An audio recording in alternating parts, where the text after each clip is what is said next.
Hi, welcome to day 25 of 60 Days of Inspiration with Kathleen Gonzalez. And we are studying Living the Sacred Yes, Affirmations for Action by the Reverend Deborah L. Johnson. Today's reading is From Expectations to Expectancy. Quote, pain pushes until vision pulls, end quote. I do not need to be pushed into taking the action I know I must take. Things do not need to be unbearable before I give myself permission to move on. I grow and expand because I have a larger vision of my capabilities and life's potential.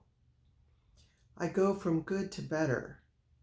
I always receive support because I give it freely. All I need to do is believe that it can be done. Spirit will work out the details. I let go of particular expectations and move into a state of pure expectancy. I am grateful for every phase of an unfoldment.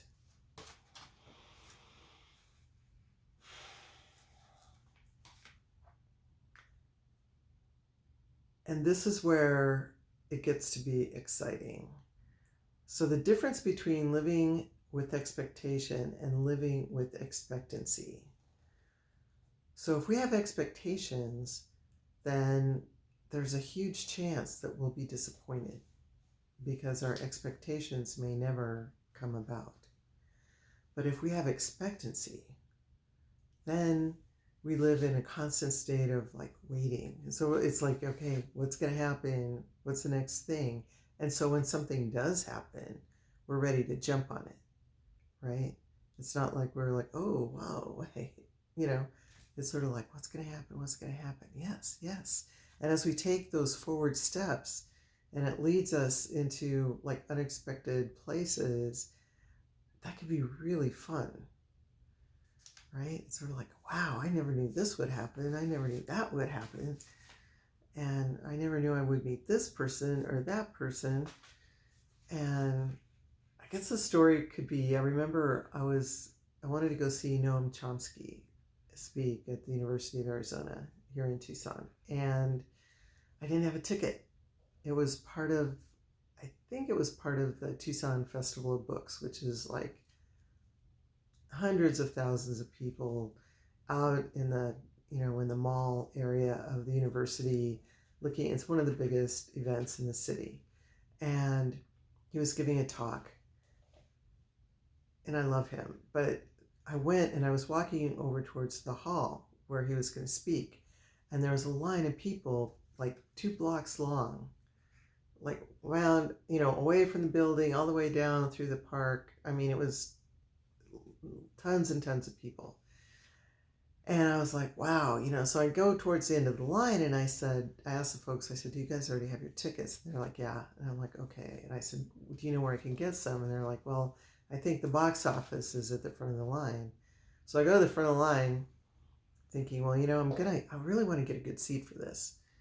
And so I walk up to where the front of the line is and I ask the people, oh, do you guys have tickets? Because actually the tickets were free. And, you just had to pick them up. And I was hoping they had some left. And so I'm at the front of the line and I'm asking the people oh, I'm here to get tickets. And they were doing, the kind of thing where you had to kind of search your bags and stuff.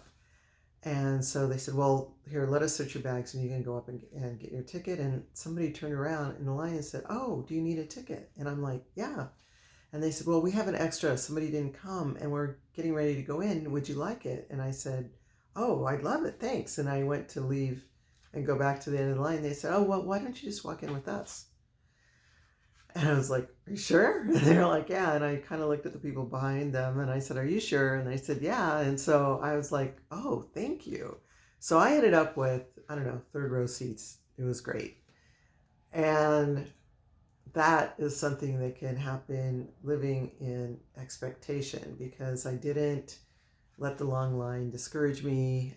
I just kept going. And I did have a vision of myself, having a great seat and seeing a great talk, which it was.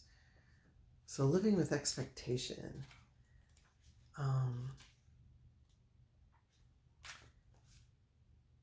So pain pushes until vision pulls. I do not need to be pushed into taking the action I know I must take.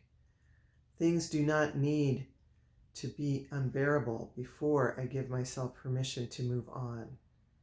I grow and expand because I have a larger vision of my capabilities and life's potential. I go from good to better. I always receive support because I give it freely. All I need to do is believe that it can be done. Spirit will work out the details. I let go of particular expectations and move into a state of pure expectancy. I am grateful for every phase of unfoldment. So if we live in expectancy, it's like, what could happen? What could be the coolest thing that could happen? There's actually a journal called Speed Dial of the Universe by Gina Gabellini. And one of the journal entries every day is, something great happened today. So what you do is you look at your day and what's planned, and you pick something out of the day.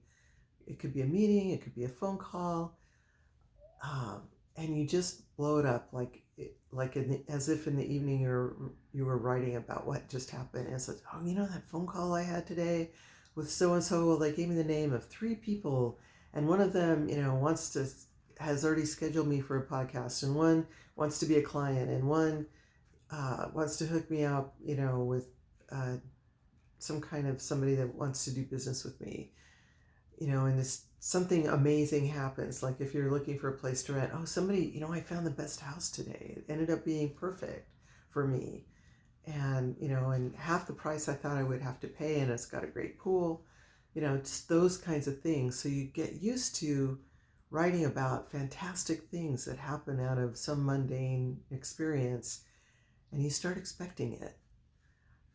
But not like an expectation, but in expectancy, in anticipation. So what kind of expectancy can you have for today? Thank you. See you tomorrow. Oops. Bye.